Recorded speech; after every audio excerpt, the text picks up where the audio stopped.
सभी साथियों को एक बार फिर से नमस्कार। मैं आनंद आज आपके साथ एक नया चैप्टर लेकर के आया हूँ। मेरे सभी कक्षा 10 के प्रिय विद्यार्थियों को त्रिकोणमिति चैप्टर, ठीक है। तो आज हम पढ़ेंगे त्रिकोणमिति के सभी फार्मूले। तो जितने भी कक्षा 10 के स्टूडेंट्स हैं वो सभी हमारे इस चैनल को लाइक करेंगे, सब्सक्राइब करेंगे और वीडियो को देखने के बाद लाइक करेंगे, और जो भी उनका सुझाव है वो नीचे कमेंट करके अपना सुझाव भी देंगे। चले साथियों, शुरू करते हैं त्रिकोणमिति चैप्टर को, ठीक है।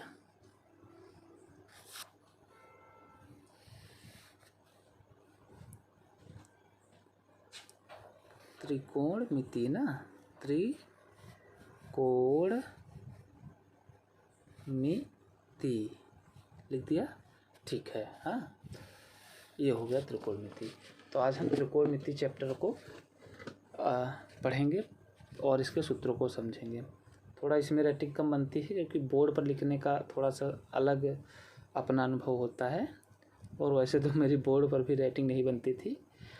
तो चलिए साथियों, शुरू करते हैं त्रिकोणमिति। तो सबसे पहले समझ लेते हैं त्रिकोणमिति क्या होती है। देखिए, सबसे पहले जो त्रिकोणमिति है, ये जैसे कि त्रिभुज बन गया, ठीक है, दिख रहा होगा आपको इस पे, ठीक है। और ये होता है यहाँ पर 90 अंश का, मान लेते हैं समकोण त्रिभुज है। ऐसा त्रिभुज जिसका एक कोण कितने अंश का हो, 90 अंश का हो, ठीक है। इसका और एक कोण कितना हो, 90 अंश का हो,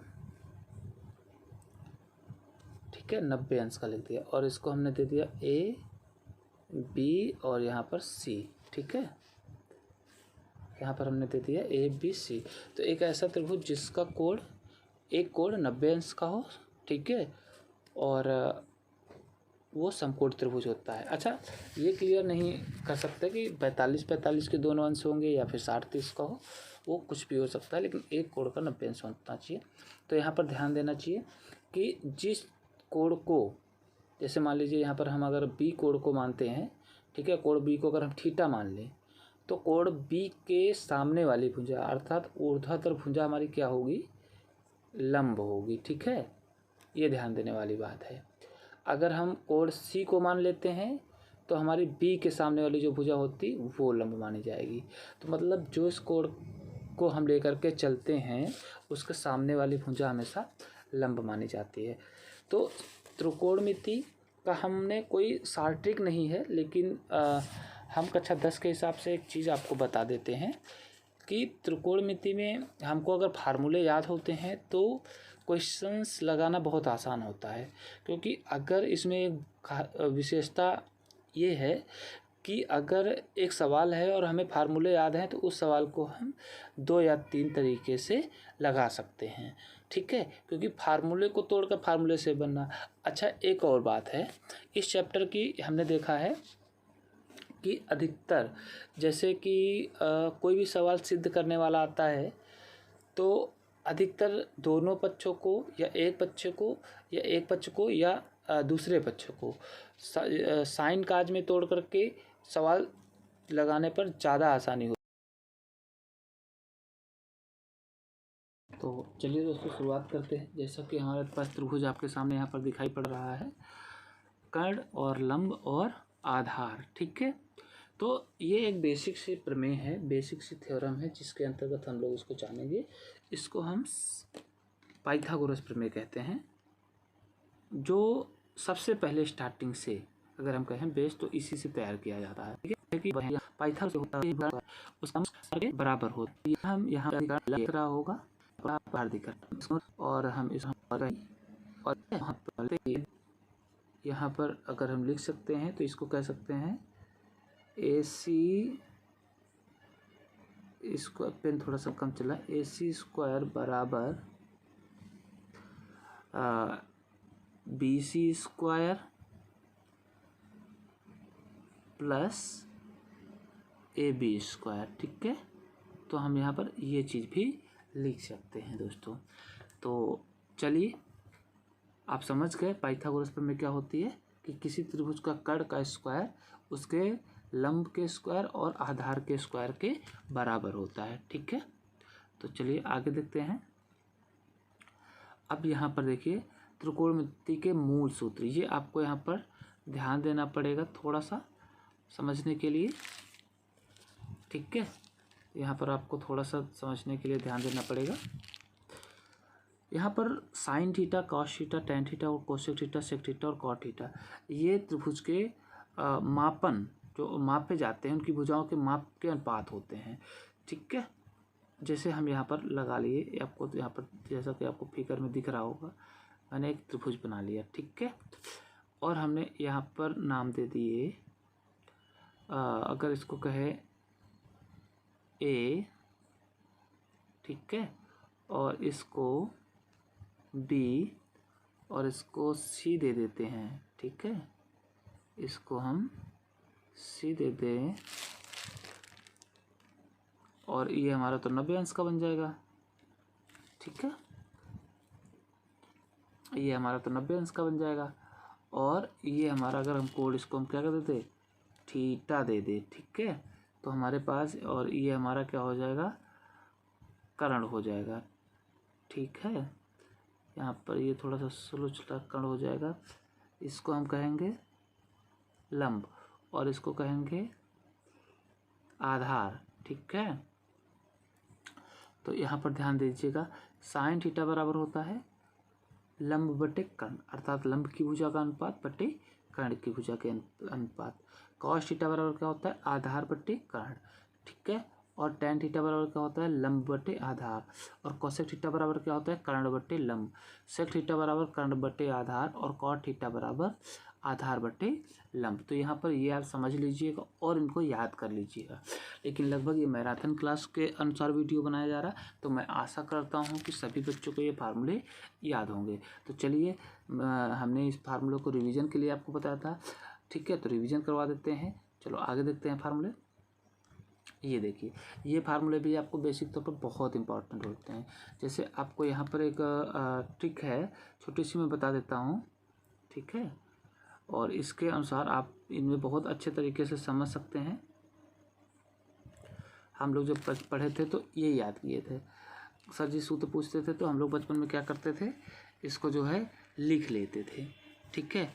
और वो क्या लिख लेते थे, लाल बटे कक्का, ठीक है, याद होगा बहुत सारे बच्चों को। यहाँ पर भी आपको बताने की आवश्यकता नहीं है। तो यहाँ पर ध्यान देते थे, ये साइन होता था, ठीक है, ये जो है इसके ऊपर हमारा साइन लग जाता था। एक मिनट, ठीक है, थोड़ा सा हमारा मार्कर कम काम कर रहा है, इसमें साइन हो जाता था, ये साइन का उल्टा कोसेक हो जाता था, और ये सेक हो जाता था, ये सेक, और ये इसका उल्टा, सॉरी, ये काज होता था, ठीक है, ये काज होता था और ये सेक होता था। ये वाला, ये इसके ऊपर टेन होता था, ठीक है, इसके ऊपर टेन होता था, टेन होता था, और यहाँ पर क्या होता था, काट होता था, ठीक है। तो ध्यान दीजिए, तो यहाँ पर ये चीज़ें थी ऐसे, ठीक। तो ये लाइन पूरी हमारी साइन और कोसेक की होती थी कि साइन थीटा बराबर, अच्छा, लाल बट्टे का जो ये अभी लिखा है, ये पीछे बैकग्राउंड के फार्मूलों का है, ठीक है। ध्यान देना कि साइन थीटा बराबर लंब बट्टे कर्ण, कॉस थीटा बराबर आधार बट्टे कर्ण और टेन थीटा बराबर लंब बट्टे आधार, ठीक है। और कॉस थीटा बराबर कर्ण बट्टे लंब और सेक थीटा बराबर कर्ण बट्टे आधार और कॉस थीटा बराबर आधार बट्टे लंब, ठीक है। इसी प्रकार साइन थीटा बराबर उल्टा होता है 1/कोसेक थीटा, कोसेक थीटा साइन का उल्टा होता है, ठीक है। और सेक थीटा बराबर 1/सेक थीटा, इसी प्रकार सेक थीटा बराबर पढ़ेंगे तो 1/कॉस थीटा हो जाएगा, ठीक है। चलो आगे बढ़ते हैं। जैसा कि कॉस थीटा बराबर होता है 1/सेक थीटा, सेक थीटा बराबर 1/कॉस थीटा, ठीक है। अब वही चीज़ है, जैसे सेक थीटा बराबर 1/, क्या लिखा है यहाँ पर, ध्यान दीजिए थोड़ा सा, यहाँ पर थोड़ा सा ध्यान देना है। जैसे दिया है कि साइन थीटा बराबर 1/कोसेक थीटा, ठीक है। तो अगर हम 1/कोसेक थीटा को बटे में इधर ले आएंगे तो इंटू भी हो जाएगा। तो यहाँ पर sine theta into cosec theta बराबर क्या हो जाएगा, 1, ठीक है। तो इसी प्रकार हम बात करें इससे कि इंटू कॉस थीटा बराबर 1 और टेन और tan इंटू कॉट थीटा बराबर भी क्या लिख सकते हैं, 1 लिख सकते हैं। तो ये आपको ये वाले फार्मूले बताने की आवश्यकता नहीं है, ठीक है। तो इसको आप खुद ही समझ सकते हो। हाँ, ये देखिए, ये सबसे महत्वपूर्ण जो है सर्वसमकाएँ हैं हमारे पास।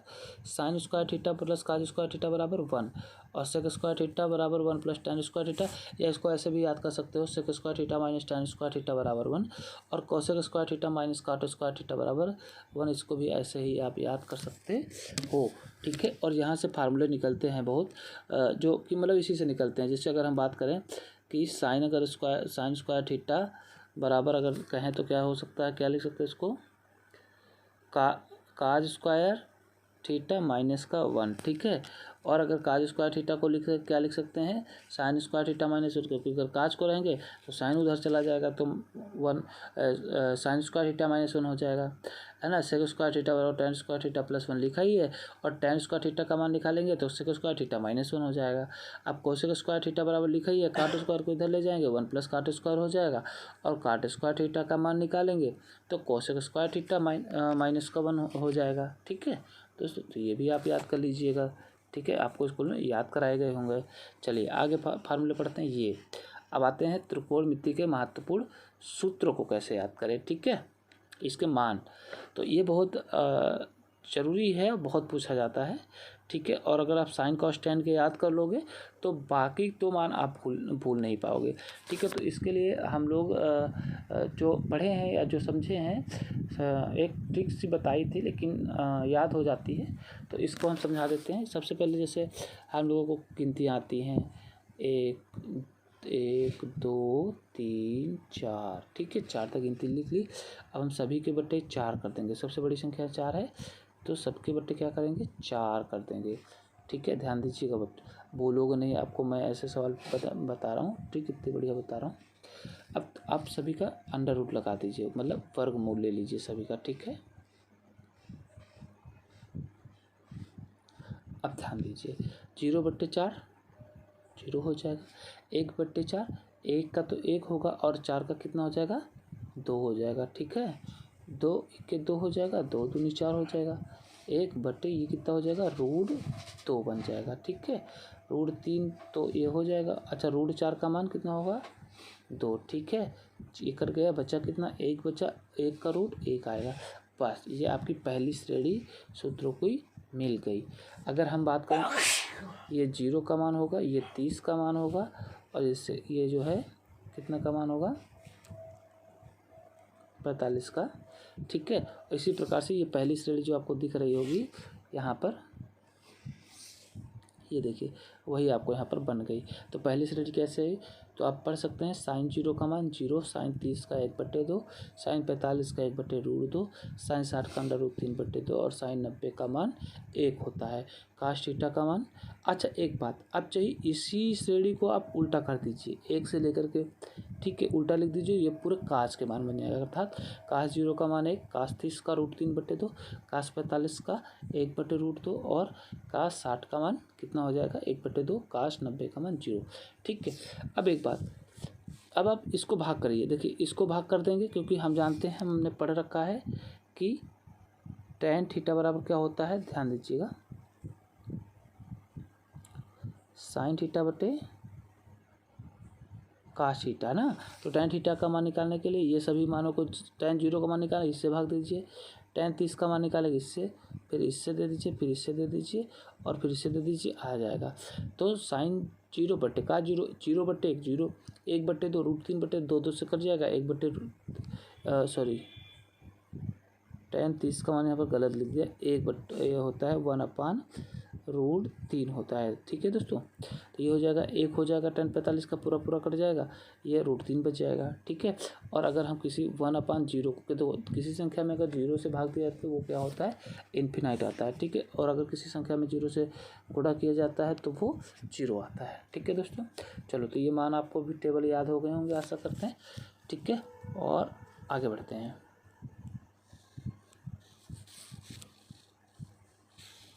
ठीक है, आगे हम बढ़ेंगे। ये देखिए, ये हमारी टेबल्स है। अच्छा, वही है इसको हम π/4 के रूप में लिखे हैं, ठीक है। π/4 π/6 60 को, अच्छा ये तो आप समझते ही होंगे। जैसे 30 लिखा है, ठीक है, पाई बराबर कितना होता है 180। ध्यान दीजिए, ये भी समझा देते हैं आपको। पाई बराबर होता है 180, ठीक है, इतना बात ध्यान दीजिएगा, ठीक है, कोई दिक्कत तो नहीं। पाई बराबर 180 होता है, ठीक है। अगर यहाँ पर अगर रेडियन में है, देखिए ये पाई रेडियन में कहलाता है, ये अंश में कहलाता है, ठीक है। तो अगर रेडियन में करना हो आपको तो पाई बटे, अगर रेडियन में बदलना हो तो पाई बटे 180 से गुणा कर दो। और अगर रेडियन में हो और उसमें आपको अंश में बदलना हो तो 180 बटे पाई से गुणा कर दो, आपका सवाल आ जाएगा। जैसे 30 अंश लिखा है यहाँ पर, इसको हम रेडियन में बदलना चाहते हैं तो कितने से, रेडियन में मतलब पाई में बदलना चाहते हैं तो पाई बटे 180 से गुणा कर देंगे। तो पाई बटे 180 से गुणा कर देंगे तो हमारा कितना आ जाएगा, 3 के 3 3 छंग 18 बराबर पाई बटे 6 ऐसे आ जाता है, ठीक है। इसी प्रकार ये वही श्रेणी है जो मैंने आपको पढ़ाई है, आप याद कर सकते हो, ठीक है। अच्छा, ये वाले फार्मूले भी आपको याद करने हैं इसमें भी आपको ये बाकी फार्मूले चलो कल बता देंगे। आज के लिए इतना ही टॉपिक रखते हैं, इतने फार्मूले आपको लिख करके तैयार करने हैं। और भी हमारे पास बहुत सारे फार्मूले लिखे हुए हैं त्रिकोणमिति के, ये देखिए ये सभी आपको बहुत इंपॉर्टेंट फार्मूले हैं, ठीक है। sin 2a के जितने भी हाफ फार्मूले कैसे निकलते हैं ये सब हम आपको पढ़ाएंगे, ठीक है। और जितने ज़्यादा फार्मूले आपको याद होंगे उतना अच्छा रहेगा, आपको ध्यान दीजिएगा, ठीक है। तो अब यहाँ पर हमारे इतने ही फार्मूले हैं, ठीक है। तो चलिए दोस्तों, आज के लिए इतना ही। कैसा लगा हमारा वीडियो कमेंट करके ज़रूर बताइए। हमारा चैनल को लाइक कर दीजिएगा और सब्सक्राइब भी करिएगा, ठीक है। जय हिंद, शुभ रात्रि।